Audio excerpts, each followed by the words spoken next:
Hello students, I hope all of you are fine. So today we will see past perfect continuous tense. As you know that we have completed the three parts of past tense, that is simple past, past continuous and past perfect.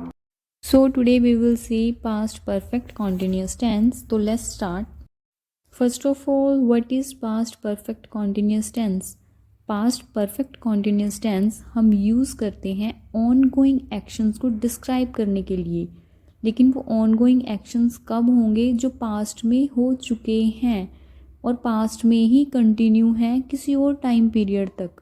It means इसमें भी हम दो time period की बात करेंगे कि एक task जो है वो पास्ट में स्टार्ट हुआ था और एक लंबे टाइम तक चल रहा था पास्ट में ही। तो इसका स्ट्रक्चर देख लेते हैं कैसा होगा। तो इसमें हम यूज़ करेंगे हैड बीन, सब्जेक्ट, उसके बाद हैड बीन, देन वर्ब की फर्स्ट फॉर्म, फिर आईएनजी और फिर ऑब्जेक्ट। जैसे हम प्रेजेंट परफेक्ट कॉन्टिन्यूस में हैज़ और हैव यूज़ करते थे, तो पास्ट में हम उसकी जगह बस हैड यूज़ करेंगे। इसी से सारा हमारा जो सेंटेंस है वो चेंज हो जाएगा और टाइम अलग टाइम पीरियड को शो करेगा जो कि पास्ट के बारे में बताएगा हमें। आगे देखते हैं इसके कुछ एग्जाम्पल्स। अब इन एग्जांपल्स को आपने ध्यान से स्टडी करना है, रूल के अकॉर्डिंग देखना है कि कैसे हमने जो इसका सेंटेंस स्ट्रक्चर रूल है उसको अप्लाई किया है सेंटेंस बनाने में, क्योंकि अगर आपको ये अच्छे से समझ आ गया फिर सेंटेंस बनाने में कोई प्रॉब्लम नहीं होगी। जैसे इसमें फर्स्ट सेंटेंस है, she had been working in the garden all morning before it started to rain, कि वो पूरी सुबह से गार्डन में वर्क कर रही थी जब बारिश आना स्टार्ट हुई। इट मीन्स दो वर्क की बात हुई है, दो टास्क हो रहे हैं, बारिश आई उस टाइम पे वो काम कर रही थी वहाँ पे। फिर they had been studying for hours when they finally understood the concept, वो बहुत घंटे से पढ़ रहे थे जब तक उन्हें कंसेप्ट समझ में आया। तो यहाँ पे भी दो टास्क हो गए। नेक्स्ट भी आपके एग्जाम्पल्स ऐसे ही हैं, उनको ध्यान से देखें।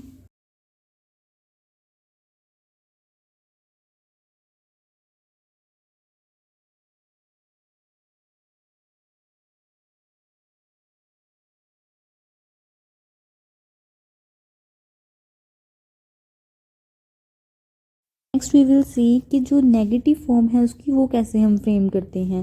इसमें हम क्या करेंगे, जस्ट हैड के बाद नॉट इंसर्ट कर देंगे।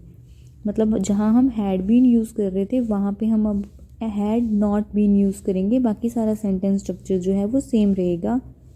एग्जाम्पल देख लेते हैं। They hadn't been waiting for us for very long when we finally arrive, means जब हम वहाँ पे फाइनली पहुँच गए थे तो वो बहुत ज़्यादा लंबे टाइम से हमारा वेट नहीं कर रहे थे। एक बात ध्यान रखनी है कि इसमें हमेशा दो कंसेप्ट की बात होगी। Second is she hadn't been studying Spanish for months before the exam, कि अपने एग्ज़ाम से पहले वो बहुत ज़्यादा महीनों से स्पेनिश जो है वो नहीं पढ़ रही थी। तो यहाँ पे भी नेगेटिव फॉर्म होगी और दो टास्क की बात तो हो ही रही है। ऐसे ही आगे वाले एग्जाम्पल्स देख लो और इन सभी एग्जाम्पल्स को पढ़ के समझने की कोशिश करो। अगर कोई डाउट है, कुछ नहीं समझ में आता, तो साथ के साथ आप अपने डाउट क्लियर कर सकते हो।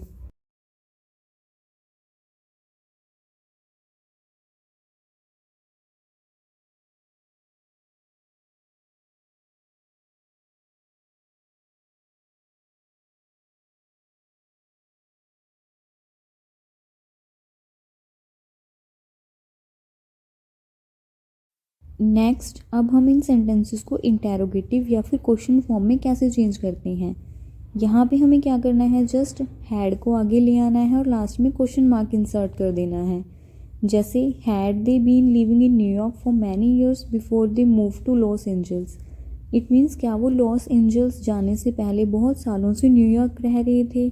तो हैड जैसे हम आगे ले आते हैं, जो भी हमारी ऑक्सिलरी वर्ब है, अगर हम किसी भी सेंटेंस में उसे आगे ले आते हैं तो वो हमारी क्वेश्चन फॉर्म में कन्वर्ट हो जाती है। सभी एग्जांपल्स को देख लो स्टूडेंट्स अच्छे से।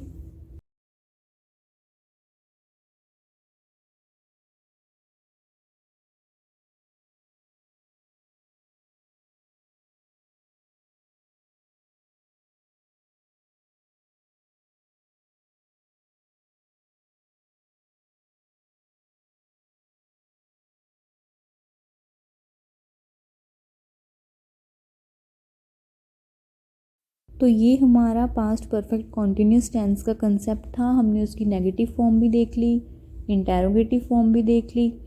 तो अब जो मेन बात है, मैं आपको हमेशा हर वीडियो में बताती हूँ कि प्रैक्टिस करना बहुत ज़रूरी है। जब तक प्रैक्टिस नहीं करोगे तब तक टेंसेस क्लियर नहीं होंगे, तब तक आप जो है एक अच्छी एफिशिएंसी नहीं गेन कर पाओगे इंग्लिश में।